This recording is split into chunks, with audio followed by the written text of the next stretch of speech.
para mas madaling mag-ayos. Alisin nyo muna yung mga sagabal para hindi kayo mahirapan sa paglalagay ng mga kolorete nyo sa mukha. Tulad nito. Yan, ayos na, di ba? At dahil ayos ng ating buhok, ready na tayo mag-apply ng ating mga makeup. Tandaan nyo, hindi naman kailangan magagandang makeup or ng mga mamahalin.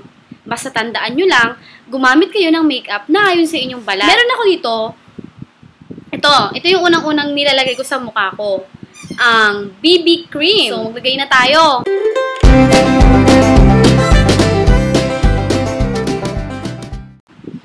Siguraduhin nyo malinis yung kamay nyo. Nagugas naman ako kanina.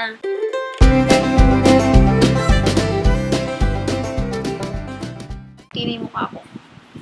Yan. Tapos, pati leeg, huwag nyong kakalimutan. Pagkatapos yung maglagay ng pang base, gumamit kayo ng press powder. I used Fashion 21. Yan. So, maglagay ka. Yan.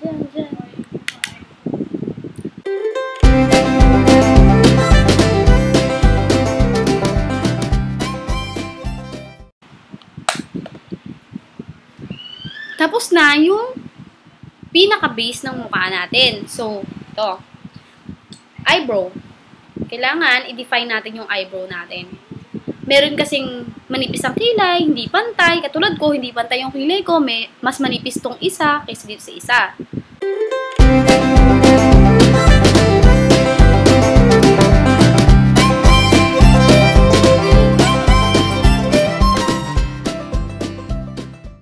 Ayan.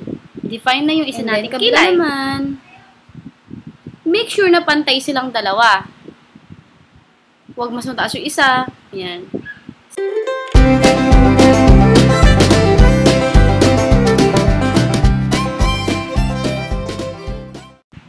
Okay. Ayan. Tapos yung ating kilay. At dahil nga, pang school lang siya, hindi natin kailangan maging outlandish. Ang gagamitin lang natin para sa mata natin. At kadalasan ko din naman nakikita sa mga estudyanteng katulad ko, yung liquid eyeliner, yun lang. So, ito, gagamit ako ng liquid eyeliner na nabili ko sa Avon.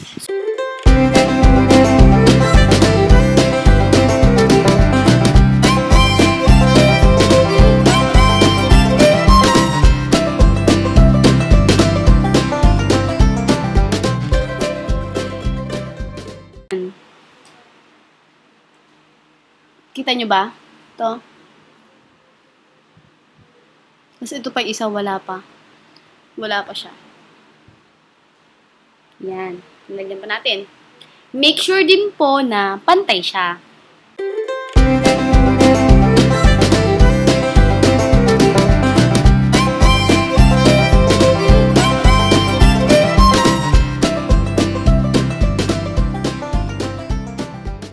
Yan.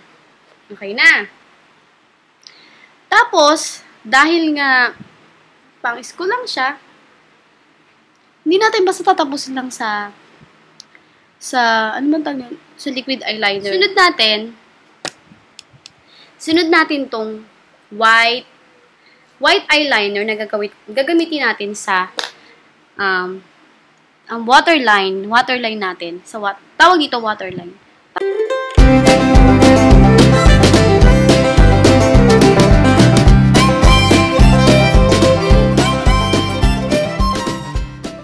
Yan.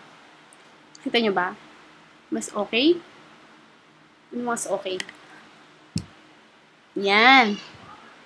Okay ba? Sa kabila naman.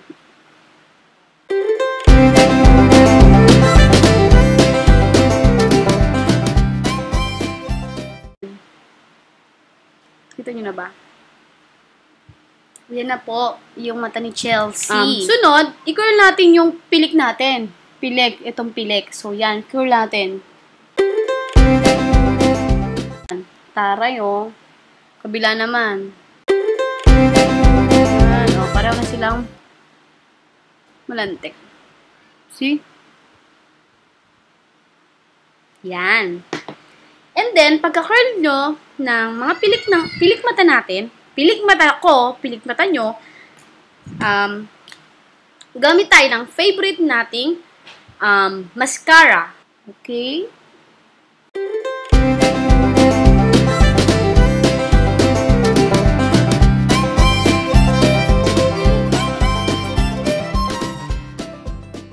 So, yun na yung mata natin kabila. So, kabila naman.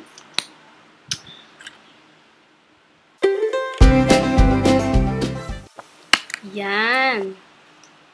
Nakita niyo ba? Nangyari. Ayan. At dahil tapos tayo sa ating mata, maglalagay naman tayo ng blush on. Actually, ako, kung tatanungin niyo ako kung ano ginagamit kong blush on, hindi po ako nagpa-powder na blush on. Minsan, oo, minsan. Pero ang ginagamit ko po is liquid na blush on. Kasi po, para sa akin, parang mas natural yung look niya kahit pinawisan na ako, nakakapit pa rin siya sa balat. So, yan. Ito, tampi-tampi lang konti. 1, 2, 3. Yan. 1, 2, 3. Yan. Tapos, gamit ang ating mga kamay, i-scattered mo lang siya. Yan. And then, hindi naman dito natin tatapusin lahat talaga yung pag-makeup natin. Tatapusin natin siya sa ating lipstick. Para sa last, gagamitin natin ang favorite nating lipstick. At ang favorite ko ngayon is pink. Dahil siya yung in ngayon. Yun. So, yun.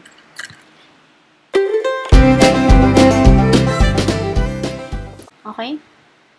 Yan. Tapos na. Tapos, kung gusto nyo, lagay rin kayo ng lip gloss para mas magandang tignan.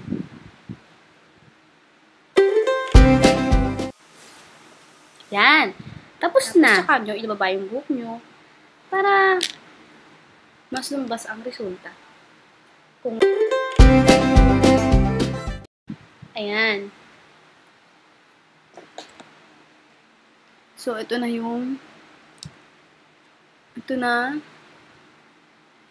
ako ngayon. So, parang ang pangit ko pa rin kahit na. Oh my God. Oh, yan. So,